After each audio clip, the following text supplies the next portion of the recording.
L'hymne national du Sénégal.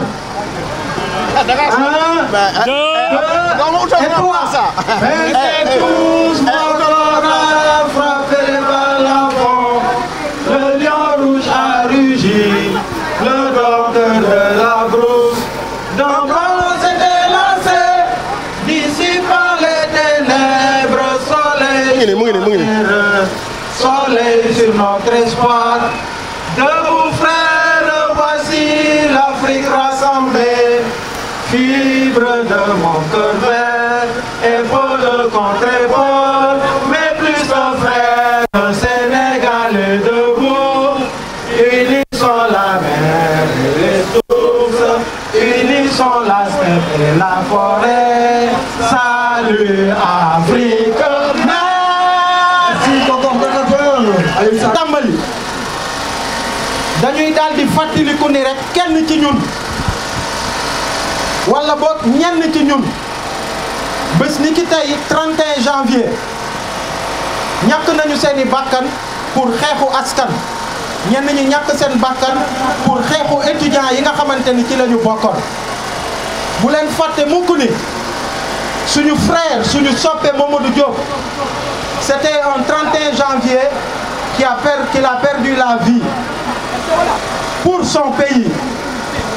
On se rappelle que dafa doon xeex pour préserver suñu acquis démocratique dafa doon xeex pour que mu bañ a am 3e mandat dafa doon xeex pour que ñi ñuy jiite ni ñu daan jiite peuple bi fippu ba ñu fexe ni ñuy jiite ni peuple bi bëgg ni ñuy jiite mooy ni mu waree. 31 janvier moom la Balla Gaye faatu woon muy étudiant buy ràññeeku doon xeex ak ay camarades étudiants pour amélioration conditions de vie wu étudiants yi. C'était le 31 janvier.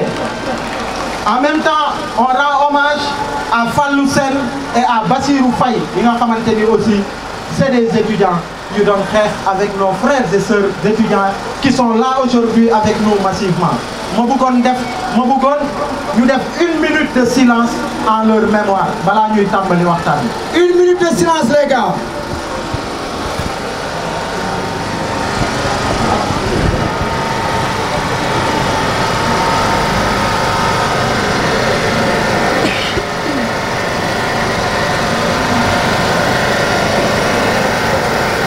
Merci beaucoup. Merci. ñi fi nekk ñëpp Y'en a marre taxu leen a ñëw FRAPP taxu leen a ñëw Gilet rouge taxu leen a ñëw SNP taxu leen a ñëw PASTEF taxu leen a ñëw PDS taxu leen a ñëw keneen taxu leen a ñëw Sénégal moo leen tax a ñëw bëgg Sénégal mooy bax ci seen xol yi ba tax na samay frères yi ma dégg tout à l'heure ñuy naan au palais di naan au palais engagement boobu moo bax seen xol injustice bi ñu gis suñu frère Guy Marius Sagna di ko subir ñu koy xoqatal ñu ne c'est lui de l'homme de l'année moom un consensus fort autour de ça mais aujourd'hui cet homme de l'année se retrouve injustement emprisonné par un pouvoir bandit loolu moo waraloon ñu ne au palais te gaañ li fi nekk comme force muy ay jeunes li fi nekk di suñuy mag di suñuy papa di suñuy maam di suñuy nijaay tey bu ñu décidé woon dem palais kenn mënuñu téye tey bu ñu décidé woon dem palais kenn mënuñu téye parce qu'on a cet engagement on a cet amour pour notre patrie te Guy Marius Sagna gënuñu gore te loolu c'est un message pour le pouvoir. C'est le 3e grand rassemblement que l'on fait. Et j'espère que pour une bonne fois pour toutes, ils auront une bonne lecture de ce qui s'est exprimé aujourd'hui. Parce qu'on n'aura pas toujours la même patience. Parce qu'on n'aura pas toujours la même patience, Gagné. On n'aura pas toujours la même patience. Lolo, moi, la première chose pour me voir. 1 décembre déjà sénégalais yi tàmbali nañu sonn déjà mais waxatuma sax yokkutewu facture électricité yi ndax waxoon nañ ko ca njëlbéenu ñoo lànk nee nañu ni mbir mi c'est un tout gis ngeen tey ñu ngi naan diwlin bi moo mujjee yokk litre bi jóge na de 900 francs à 1000 francs CFA. 1300 ñu ne tonne ceeb bi jóge na de 240 000 à 280 000 francs CFA. C'est assez. ñu ne ñu meew mi paquet bi passé na de 42 500 à 60 000 francs CFA. Gaañu ëpp na ëpp na. Gaañu, le peuple souffre, le Sénégal souffre, les Sénégalais sont fatigués. Les Sénégalais sont fatigués. Loolu moo waral nag dinañu wëy ci xeex bi. Encore une fois li ma wax ca njëlbeen on n'aura pas toujours la même patience. L'autre chose mooy bi pression bi tare pour une fois à la veille d'une manifestation ñu jox ñu suñu autorisation à 15 heures loolu c'est pas nii rek c'est pas à cause de nos beaux yeux. C'est parce que sentir nañ ni peuple bi mu ngi fippu et que peuple bi mu ngi mobiliser wu pour que lii mu dàq. Ils ont eu cette lecture, ils l'ont compris. Et gis ngeen démb le président de la République Macky Sall.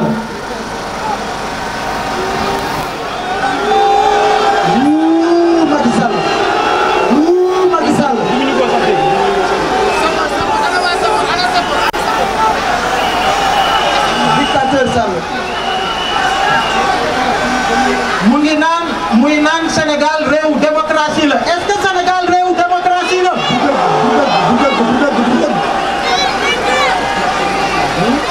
du dëgg.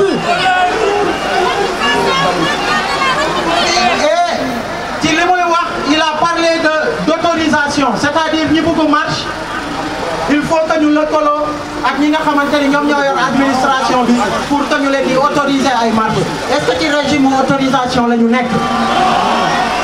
Régime déclaration la li war à chaque fois dañ koy def bu ñu waree marche dañuy marche sànq Malal Talla ci sono bi teg nañu ay son yi nga xamante ni ça l'a mis face à ses propres contradictions bi mu nekkee ci opposition bi.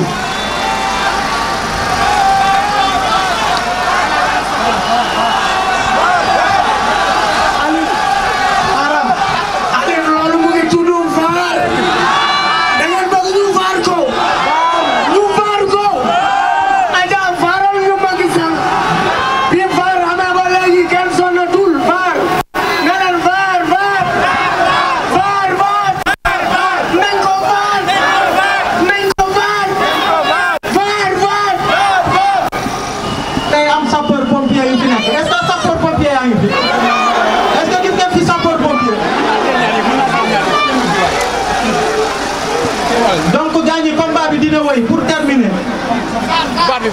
Ok, tegal ñu vaar bi ñu déglu. Tegal ñu vaar bi. L'exercice des libertés publiques est garanti et ne souffre d'aucune limitation, sauf, je dis bien sauf, nécessité de prévenir les risques de troubles à l'ordre public, de garantir la libre circulation. Merci beaucoup Adja. Waxtu bi daf ñu dab. waxtu bi daf ñu dab. Gaañ yi damay daldi rek daaneel pour wax ni. Damay daldi daaneel rek pour wax ni. Inch'Allah. Ñoo Lank demeure plus fort que jamais. Et qu'à partir d'aujourd'hui, on va les attaquer sous tous les fronts. Sur tous les fronts, on va les attaquer. Gis ngeen ni déjà premièrement am na organisme de défense des droits de l'homme yu mel ni Amnesty yu mel ni Ligue sénégalaise de défense des droits de l'homme yu mel ni RADDHO yu mel ni article 19 am na travail bu am solo bi ñu entamé démb au niveau de l'international ca CEDEAO ca ONU pour détention arbitraire u Guy Marius Sagna bi ñu dénoncé ko non seulement mais appelé à l'ordre le régime de Macky Sall. Gis ngeen aussi diaspora bi Paris suba inchallah dinañu mobiliser wu waa Paris gis ngeen waa Bruxelles dem mais bu ñu jógee ci loolu gaañi je vais terminer par dire que notre patience, notre esprit citoyen, notre sérénité a des limites.